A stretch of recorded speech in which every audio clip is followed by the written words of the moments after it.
जय श्री कृष्ण। भगवान श्री सुखदेव जी ने अभी महाराज परीक्षित को काली नाग कथा सुनाई थी। इस पर राजा परीक्षित भगवान से बोले, भगवान आखिर काली नाग रमणक द्वीप का रहने वाला था, तो आखिर क्यों वो स्थान छोड़ करके ये यमुना जी के काले धाम में आ गया? हमको ये जानने की बहुत ही उत्सुकता है और हमें यह बताइए। तो कहे कि बताता हूं, आपकी उत्सुकता को मैं दूर करता हूं। और जो भगवान विष्णु के वाहन है गरुड़ जी, अब उनको जब भी भूख लगती तो किसी भी सर्प को खा जाते। तो इस पर सर्पों ने, सारे सर्पों के परिवारों ने जो है ये निश्चय किया कि हर महीने अमावस्या तिथि को एक सर्प जो है उपहार स्वरूप भेंट किया जाए,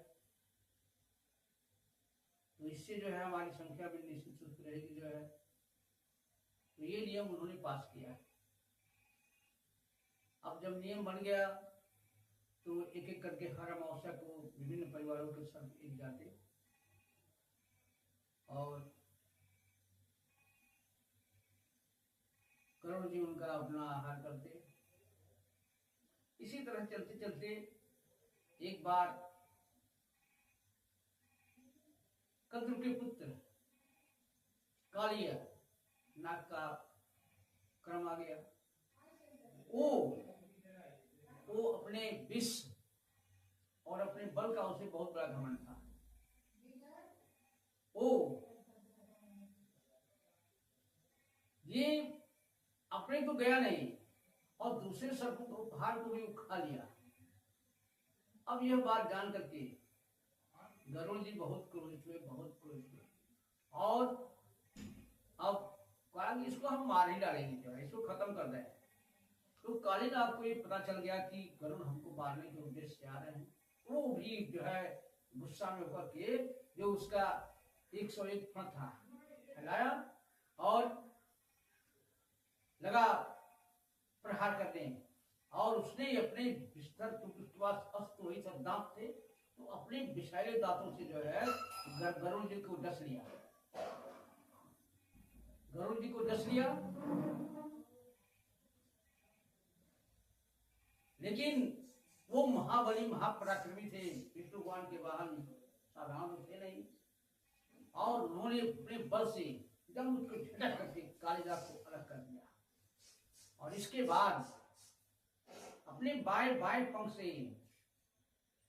इतना झपट्टा कस करके मारे कि वो तो बेहोश हो गया। अब कहा कि लग रहा है हमें खा जाएंगे। वो तत्काल वहां से भगा और सीधे समुद्र चल करके वो यमुना जी की काली धाम में आ गया।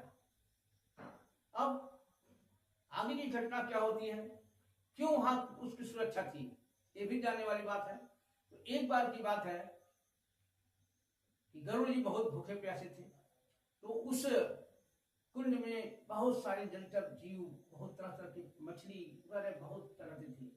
तो वो आकर के अचानक अपने बल पूर्वक उस कुंड में घुस करके ये जो सबसे बड़े मछलियों का राजा था उसको उन्होंने चोट से पकड़ लिया, उसको खा लिया। अब यह देख करके सारे मछली जितने थे बहुत डूबे हुए। तो वहां पर ऋषिराज सौभर मुनि रहते थे, उनको उन जीवों के प्रति बहुत ही दया आ गई और कहा, हाँ गरुड़ ने गलत काम किया है, लेकिन मैं सत्य सत्य कहता हूं, मैं उन्हें श्राप देता हूं। अब से अगर इस कुंड में आकर के किसी भी मछली का, किसी अन्य जीव का अगर भक्षण करेंगे तो उनकी मृत्यु हो जाएगी, उन्हें अपना प्राण त्यागना करे पड़ेगा। और यह बात काली नाग के अलावा और कोई नहीं जानता था, और इस कारण से वो वहां पर जो है इस कुंड में आया था। और अब उस दिन ऐसा हुआ जब भगवान श्री कृष्ण जो है ये पूजित होकर के ऊपर आए, तो तरह तरह के मुकुट, तरह तरह के जो है ये क्या वस्त्र सोने से आभूषण ये लदे हुए थे सुंदर आए। अब देख करके सारे सारे वो कह सकते हैं गोपवासियों को जो है सारे यशोदा जी को वो क्या हुआ, ये सबको बहुत आनंद आया और छाती से लगा लिया उन्होंने जो है। और उस दिन ऐसा सब थक गए थे कि वहां फिर लोगों को ब्रज में जाने का मौका नहीं मिला। अब सारे सारे सो गए, गर्मी का दिन था, उस कारण से बहुत सारे पेड़ पौधे भी सूख गए थे। रात को अचानक क्या हुआ लग गया।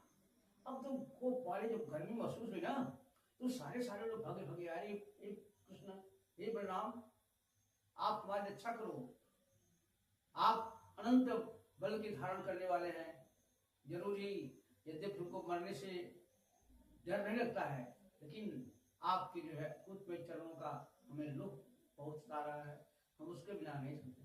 भगवान ने देखा कि हमारे सुहृद जो है हमारे सारे ये लोग परेशान हो रहे हैं, तो भगवान ने क्या किया, उस दावानल को अपने उंगली में पान कर दिया, एकदम शांत हो गई आग।